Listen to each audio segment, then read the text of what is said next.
ভারতীয় টিমের ঐতিহাসিক জয় দেখে পাগল হয়ে গেল ইংল্যান্ডের প্রাক্তন খেলোয়াড়রা। এরপরে ভারতীয় টিমের ওপর বেইমানির খুব বড় অভিযোগ করলো, যেটা শুনে আপনিও হতচকিত হয়ে যাবেন। কিন্তু এর সাথে সাথে ইংল্যান্ডের মহান ক্রিকেটাররা রোহিত শর্মার ভারতীয় টিমের প্রশংসাও করেছে।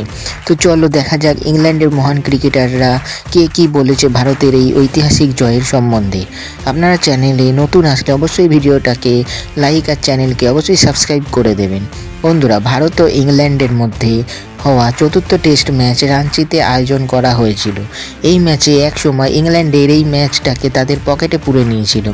তখন মনে হচ্ছিল যে টিম ইন্ডিয়া এই ম্যাচটা কোনোভাবেই জিততে পারবে না, কারণ টিম ইন্ডিয়ার 157 রানে 7 উইকেট পড়ে গেছিল ফার্স্ট ইনিংসে। সেখান থেকে অসাধারণ পারফরমেন্স করে ধ্রুব জুরেল 90 রান করেছেন, আর তিনি টিম ইন্ডিয়াকে এই ম্যাচে ফেরত নিয়ে এসেছেন। ওখান থেকে শুরু করে ম্যাচের শেষ অবধি ভারতীয় দলের আর পিছন ফিরে তাকাতে হয়নি। কুলদীপ যাদব, জাদেজা, অশ্বিন সবাই দারুণ বোলিং করেছেন। আর লাস্ট ইনিংসে রোহিত শর্মা, শুভমান গিল, যশস্বী জয়সওয়াল, ধ্রুব জুরেল এর দারুণ পারফরমেন্স করে ভারতকে জিতিয়ে দেয়। এই ম্যাচে ভারতীয় ক্যাপ্টেন রোহিত শর্মা খুব ভালো খেলেছেন। দ্বিতীয় ইনিংসে তিনি হাফ সেঞ্চুরি করেছেন। তার ইনিংসে 5টি 4 ও একটি সুন্দর ছক্কা মেরেছিলেন তিনি। রোহিত শর্মা 81 বলে 55 রান করেছেন। আর জয়সওয়ালও খুব ভালো একটা ইনিংস খেলেছেন। তিনি 37 রানের একটি ইনিংস খেলেন, কিন্তু ম্যাচে লাস্ট অবধি নট আউট থাকলেন শুভমান গিল, যিনি 52 রান করেছেন। গিল নিজের ইনিংসে 2টি ছক্কা মেরেছেন। আর ওনার সাথে ভালো পার্টনারশিপ করেছেন ধ্রুব জুরেলও, ভারতীয় টিমের নতুন হিরো। তিনি 77 বলে 39 রানে দারুণ ইনিংস খেললেন। কিন্তু ইন্ডিয়ার এই জয় ইংরেজদের সহ্য হয়নি। ইংল্যান্ডের পূর্ব ক্রিকেটাররা খুবই খারাপ মন্তব্য করেছেন ভারতের এগেনস্টে। ইংল্যান্ডের পূর্ব ক্রিকেটার নাসির হোসেন বলেছেন, এই ম্যাচে খুবই সাধারণ আম্পায়ারিং হয়েছে, এই জন্য এই ম্যাচটা পাল্টে গেছে আর আমাদের টিমে এই ম্যাচটা হেরে গেছে। কিন্তু ভারতের ইয়াং প্লেয়ারদের থেকে কেউ কোনো ক্রেডিট নিতে পারবে না। ধ্রুব জুরেল, যশস্বী জয়সওয়াল, গিল এরা সবাই ভালো খেলেছে, এদের ইনিংস সত্যি প্রশংসনীয়। রোহিত শর্মা দারুণ ক্যাপ্টেন্সি করেছে, কিন্তু আম্পায়ারিং ভালো হলে ম্যাচের হাল অন্য হতো। বন্ধুরা, নাসির হোসেনের পর ইংল্যান্ডের মহান ক্রিকেটার মাইকেল ভনও বড় মন্তব্য করেছেন।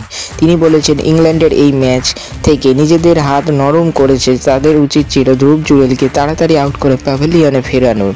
কিন্তু এই ম্যাচে আম্পায়ারিং খুবই নিম্নমানের হয়েছে। ধ্রুব জুরেলের ইনিংসে MS ধোনির কিছুটা ছাপ দেখা গেছে। আমি রোহিত শর্মার ক্যাপ্টেন্সির ফ্যান হয়ে গেছি, তিনি কি দারুণ ক্যাপ্টেন্সি করেছেন। বেন স্টোকসেরও রোহিত শর্মার থেকে ক্যাপ্টেন্সি শেখার দরকার আছে। মাইকেল ভনের পর ইংল্যান্ডের মহান ক্রিকেটার, যিনি ইংল্যান্ডকে চ্যাম্পিয়ন করেছিলেন, ইয়ন মর্গ্যান, তিনিও খুব বড় মন্তব্য করেছেন। তিনি বলেছেন, এখনও অবধি এই সিরিজে অসাধারণ হয়েছে ম্যাচ দুটো দলের হিসাবে। যদিও ইংল্যান্ডের টিম এই সিরিজ হেরে গেছে, তবুও এই সিরিজে খুবই ভালো ফাইট করেছে ভারতের সাথে তারা।